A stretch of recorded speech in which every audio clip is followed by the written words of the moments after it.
All right, I really didn't know what I was going to say when I got on this, and I really wasn't trying to be politically correct, nor am I trying to get famous or anything off of this.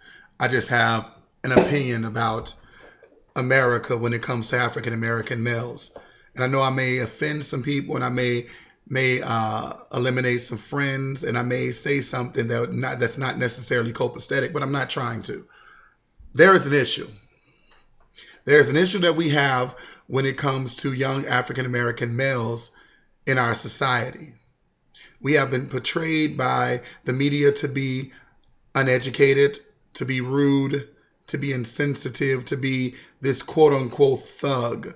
You hear words like you people or these thugs are giving you all a bad rap. At one point in time in my life, I'm sure right now some of you all are looking at me and probably considering me a quote unquote thug, which I'm not. I never claimed to be.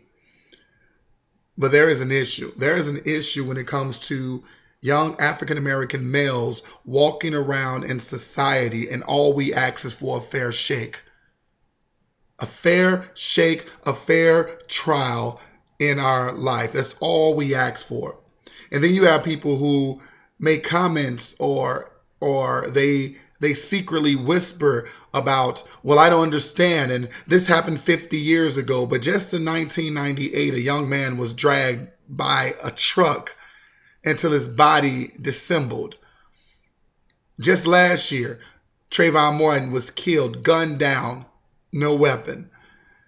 You have cases like Darius Simmons, young sixth grade boy, gunned down while taking his trash out because he was considered a threat, and because some 75-year-old white male considered him to be hazardous and accused him of stealing from him when he was at school.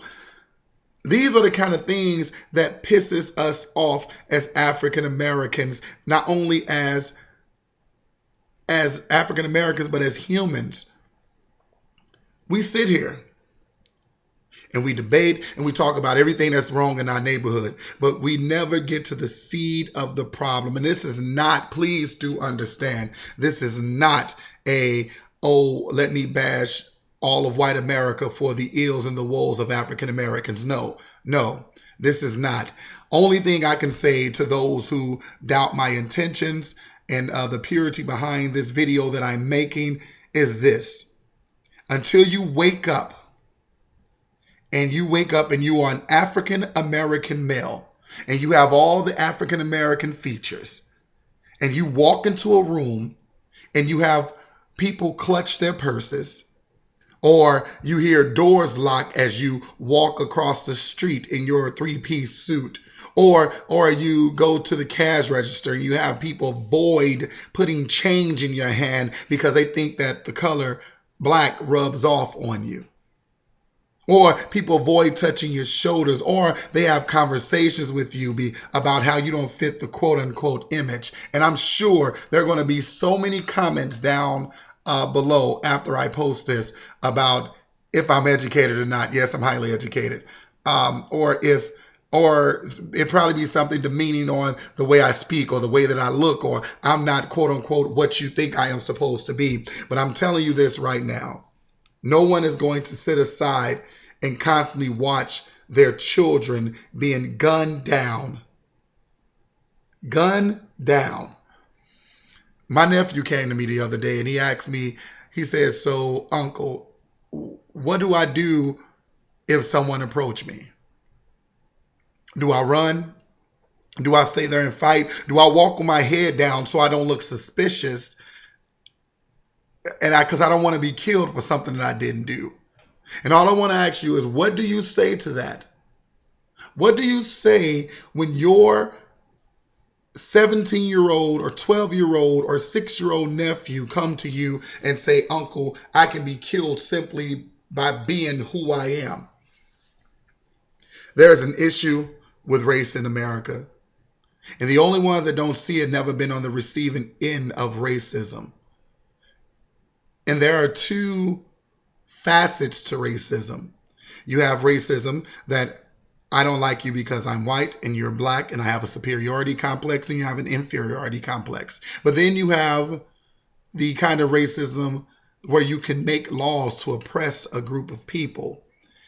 And we have been oppressed as a group of people. I'm not playing the woe it's me card, and I'm not going to ever say, get over it. It was 150 years ago, but slavery is over. Let me tell you how close slavery is to my home and to African Americans my age. I am 30 years old. My mother is 56. When my mother was born, there were slaves still walking around in this country. Ex-slaves who were still walking around or born into slavery. That is how close this is to my home. My great-great-grandmother was a slave. That's how close this issue is. I don't like to ramble, but that's probably what I'm doing right now. But I had to get this out. I had to put this energy out until we face that there is a pink elephant in this room that we need to address. And that's for the simple fact that people are tired. Mentally, spiritually, physically, we are tired. We are tired of turning on the news and seeing us killing us.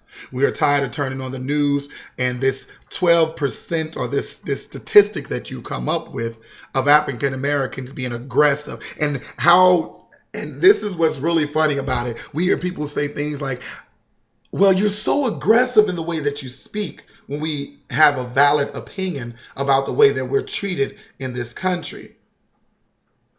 I can tell you so many stories about racism overtly, in the obvious kind, that was directed directly towards me. And as soon as you point it out or you show someone how racism works, they're the first ones to quick to say, oh, you're just pulling the black card. Yeah, you've said it.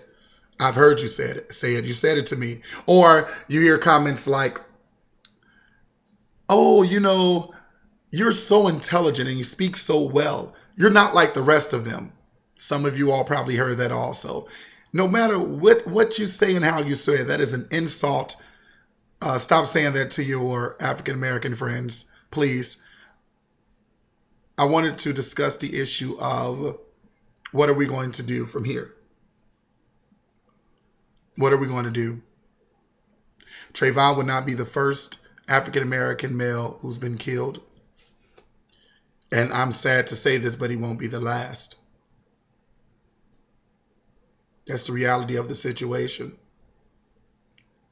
And this video may find someone, somewhere, some 50 years from now, someone will see this video and realize that at this moment in time in history, we chose to rewind the clock.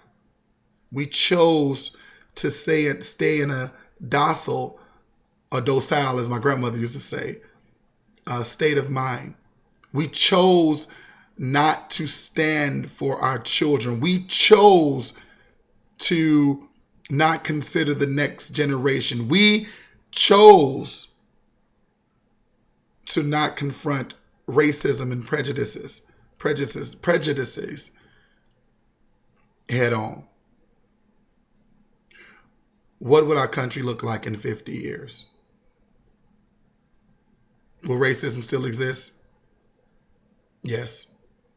No doubt in my mind. It'll still exist. But what will we do that will be different? What can we pass to our children to be different? And I know I'll probably not even ever upload this video. I don't plan on to, but I'm just trying to speak my thoughts out because it's a confusion that you have when you're an African American male and you're educated and you're intelligent and you have an opinion that is actually valid and it is an argument that you can stand on. What do you do? I'm not going to defend myself with commenting with statements. I'm not going to defend myself about my experiences in this country. I'm not going to defend myself on my views and my perception of what I've been through. These are my experiences. These are my truths. And we have children. We have children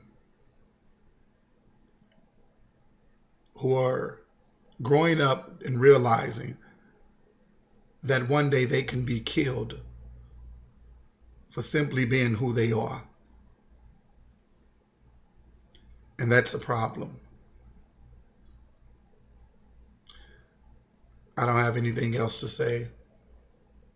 Don't know if I'm going to upload this video, but I do know that if my fingertips could speak, they would tell you the many, many, many, many times they had to walk away from situations that had nothing to do with them.